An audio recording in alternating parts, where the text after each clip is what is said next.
Ma'am, Kangana Ranaut ने कल बयान दिया, उन्होंने कहा कि हमें आज़ादी जो है 47 में भीख में मिली थी, अब 2014 में उनको आज़ादी की पूर्व जाके मिली। यहाँ पर बहुत ज़रूरी सवाल जो उठाया जाना चाहिए वो ये है कि आखिर वो किसकी आज़ादी की बात कर रही हैं। क्या वो आज़ादी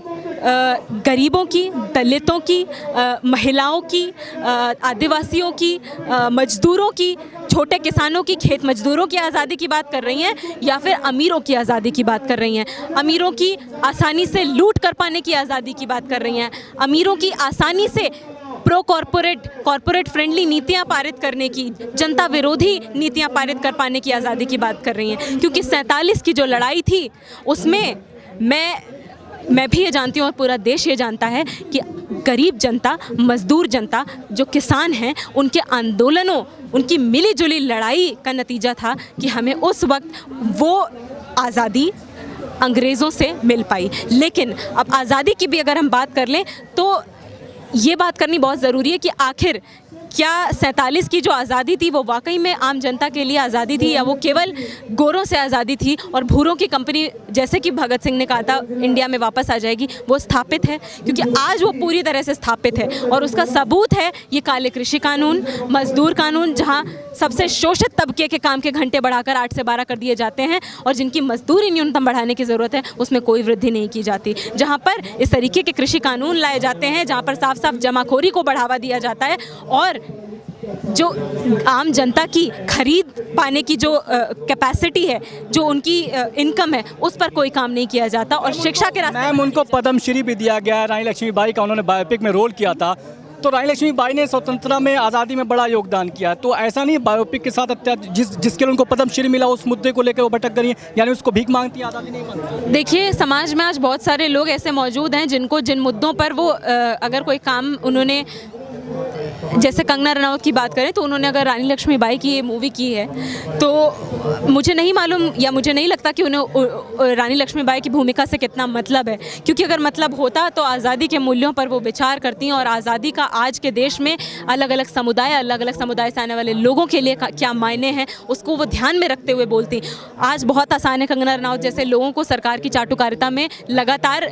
जुटे रहने में, क्योंकि आज आप ये बताइए कि सरकार को जनता के आंदोलनों को क्यों दबाना पड़ रहा है? ये जो नई शिक्षा नीति के खिलाफ जो जनता का आंदोलन है वो आज का नहीं है, निजीकरण के खिलाफ जो जनता का आंदोलन है वो आज का नहीं है, कॉरपोरेटाइजेशन के खिलाफ जो जनता का आंदोलन है वो आज का नहीं है, वो बहुत पहले का है और वो लगातार बढ़ता जा रहा है और सरकार का उसी अनुपात में लगातार दमन भी बढ़ता जा रहा है। तो ये सोचना कि इस तरीके के लोग ये जो बयानबाजी करते हैं कि जनता को तो आज़ादी मिली हुई है, वो जनता के प्रतिनिधि नहीं हैं, वो जनता से इस कदर कटे हुए हैं कि उन्हें तो अपने भी आस पड़ोस के लोगों की कोई खोज खबर नहीं है, उन्हें केवल अपने आप से मतलब है। और साफ सी बात है कि इस तरीके की बयानबाजी करने का उनको अच्छा खासा मुआवजा भी दिया जा रहा है, जिसका साफ हम देख सकते हैं कि अलग अलग स्टेट्स में उनको प्रमोट किया जाता है, अलग अलग स्टेट्स में उनको गवर्नमेंट में भी उनको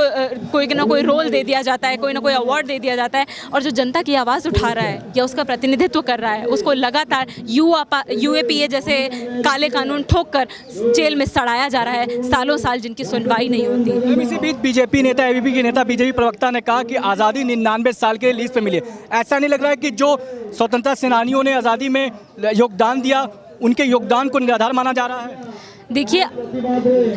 भगत सिंह ने बहुत ज़रूरी बात कही थी कि 47 की जो लड़ाई है और जो आज़ादी है वो अर्ध आज़ादी होगी, क्योंकि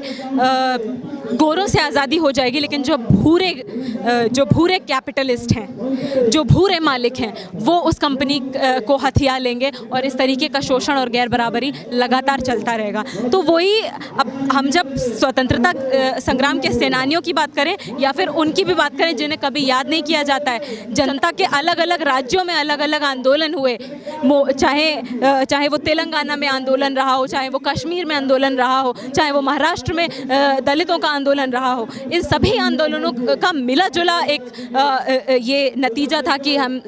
अंग्रेज़ों से आज़ादी 1947 में हासिल कर पाए। कह सकते हैं कंगना रनौत का जो बयान आया कि 47 में आज़ादी भीख में मिली है, 2014 में हम पूर्ण आज़ाद हुए, ये मुद्दा आगे आने वाले दिनों में गर्माहट ला सकता है, क्योंकि इससे पहले बीजेपी प्रवक्ता ने आज़ादी को लेकर 99 साल लीज के मुद्दे को भी उठाया था कि आज़ादी जो मिली है वो 99 साल के लीज में मिली है। कह सकते हैं चुनावी दौर है और ऐसे मुद्दे गर्म हो सकते हैं। आने वाले दिनों में देखना ये है कि सियासत में माहौल या सियासत में गर्माहट कितनी आती है, ये तो समय बताएगा। लेकिन फिलहाल आइसा का संघर्ष NEP को लेकर जंतर मंतर पर जारी है।